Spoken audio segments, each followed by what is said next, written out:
আম, যাকে বলা হয় অমৃত ফল, যদিও বা এই অমৃত ফলের স্বাদের কদর শুধুমাত্র ভারতেই নয়, ভারতের বাইরেও আছে। ঋতুর নানা রঙের মতো অমৃত ফল অর্থাৎ আমেরও নানান প্রকার আছে। স্বাদে গন্ধে আলফানসো, ল্যাংড়া, চৌসা, হিমসাগর কিন্তু আর সকলের থেকে এগিয়ে।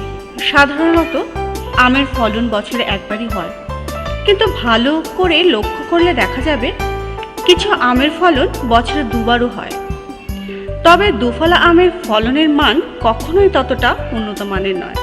ঘটনাটা যদিও বা উত্তর 24 পরগনার হালি শহরের মালঞ্চের খাসবাটি গ্রামের।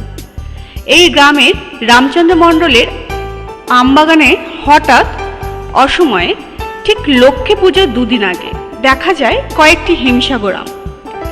সনাতন ধর্মের দেশ ভারতবর্ষ, আর তাই আমের এই অসময়ে ফলনের পেছনে মা লক্ষ্মীর আশীর্বাদ মনে করতে লাগলেন বাড়ির সকলে।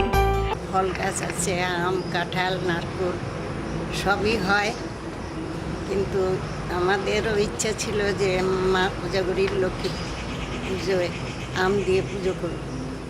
তাই এবার তো সেটা হওয়ার নয়, এবার দুটো আম এখনো গাছে রয়েছে। তো এইবার আপনি কি পুজোটা তাহলে আপনি অন্য জায়গায় আপনাদের অন্য যারা করছে তাদের দিয়ে পুজো করেন? তাদের দিয়ে করাতে পারবো। হায়রে ভারতবর্ষ, বিজ্ঞানের যুগে আজও আমরা কতটাই অসহায়। তা এখন যে আমটা আমরা দেখতে পাচ্ছি, তা এটা সাধারণত প্রকৃতির নিয়মই হচ্ছে। দেখা যাচ্ছে এখন মাঝে মাঝে দু একটা গাছে আম এসে যাচ্ছে, কিন্তু আগে যে গাছগুলো সিজনে যে আমরা স্প্রে করেছি, যেসব হরমোন দিয়ে স্প্রে করেছিলাম, মূলত তার কারণে কিছুটা এসে যেতে পারে। এই রহস্যভেদ হলো তখনই যখন আমরা মুখোমুখি হলাম কৃষি বিজ্ঞানীদের সাথে। এটাকে অসময়ে হচ্ছে আপনি বলছেন, সেটা তো আপনি দেখেছেন দুটো তিনটে গাছে হয়েছে এবং একটা এলাকাতে হয়েছে। তো এটা আমরা বলে থাকি স্ট্রে ফ্লাওয়ারিং। এটা শুকনো আবহাওয়াতে বেশি হয়ে থাকে। এটাকে আমরা দক্ষিণ ভারতে এবং মহারাষ্ট্রতে দেখতে পেয়ে থাকি। মহারাষ্ট্রে বিশেষ করে আলফানসোতে বহু স্ট্রে ফ্লাওয়ারিং সেপ্টেম্বর অক্টোবরে হয়ে থাকে, যেগুলো নাকি জানুয়ারি মাসে একটা দুটো করে গাছ থেকে ফল পায় চাষিরা, সেগুলোকে খুব অত্যাধিক দামে বিক্রিও করে। তো আমাদের এখানে যেটা হচ্ছে সেটা এবছরে বৃষ্টিটা কম হওয়ার জন্যে জুলাই, আগস্ট, সেপ্টেম্বরে 3টে মাসে বৃষ্টি প্রচুর কম ছিল। তো এই হওয়াটাকে হিমসাগর ভ্যারাইটিতে এটা সাধারণত হয় না। এটা আলফানসো, বঙ্গানপল্লী এসব ভ্যারাইটিগুলোতেই বেশি দেখা যায়, নিলামে খুব বেশি দেখা যায়। তো এটাকে ক্লাইমেট চেঞ্জের সাথে কিছুটা রিলেট করতে পারি, কোরিলেট করতে পারি ক্লাইমেট চেঞ্জের জন্য। তো এটা এখন গবেষণার বিষয়, গবেষণা করলে পরেই আমরা আগামী দিনে বলতে পারবো এটাকে। তবে এটাকে স্ট্রে ফ্লাওয়ারিং বাড়ানোর কোনো পদ্ধতি এখন পর্যন্ত নেই। স্যার, এই গ্রাফটিং করে কি কোনো কিছু সেটা তো বহুদিন আগেই হয়েছিল ভারতবর্ষে। গ্রাফট ইনডিউস ফ্লাওয়ারিং বলা হয় সেটাকে।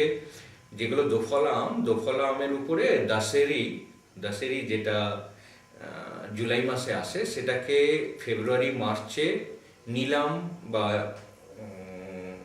আরও যে কয়েকটা আপনার দোফলা আম আছে তার উপরে গ্রাফটিং করে জুন জুলাই মাসে অক্টোবর নভেম্বর মাসে দাসেরির ফল পাওয়া গেছে। সেটা দোফলা আমের উপরে, দোফলাতে গ্রাফটিং করে অক্টোবর নভেম্বর মাসে দাসেরি পাওয়া। নর্মাল কোর্সে আমরা দাসেরি পাই জুলাই মাসে। তো সেটাকে বলা হয় গ্রাফট ইনডিউসড ফ্লাওয়ারিং টেকনোলজি। এটা গ্রাফটিং এর জন্য হয়, যে ডালটাকে গ্রাফটিং করা হয় ছোট দাসেরির একটা সায়ান নিয়ে, তো সেটাকে দোফলা আমের উপরে গ্রাফটিং করা হয়, তার একটা টার্মিনাল এন্ডে শেষের দিকে ডালে এখান থেকে পেয়ে। তার উপরে আমাদের বিধানচন্দ্র কৃষি বিশ্ববিদ্যালয় হয়নি, কেননা আমাদের এখানে ততটা রিসোর্স নেই।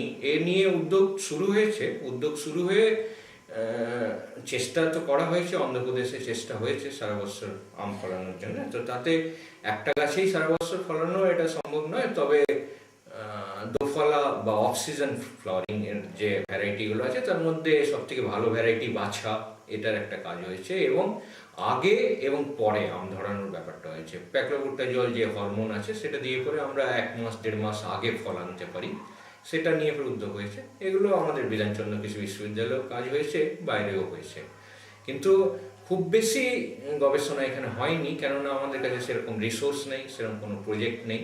প্রজেক্ট যদি থাকে আগামী দিনে তো আমরাও চেষ্টা করতে পারি। তো এতে কি করা যেতে পারে না,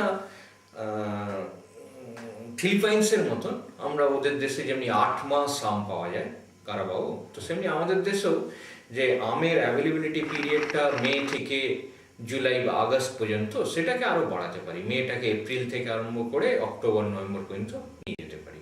অন্ধবিশ্বাসের অন্ধকার থেকে বিজ্ঞানের ব্যাখ্যার আলোকে বোঝা গেল এটি কোনো আশীর্বাদ বা চমৎকার নয়, এক কথায় যাকে আমরা বলতে পারি দোফলা ফলন, অর্থাৎ একই গাছের দুবার ফলন।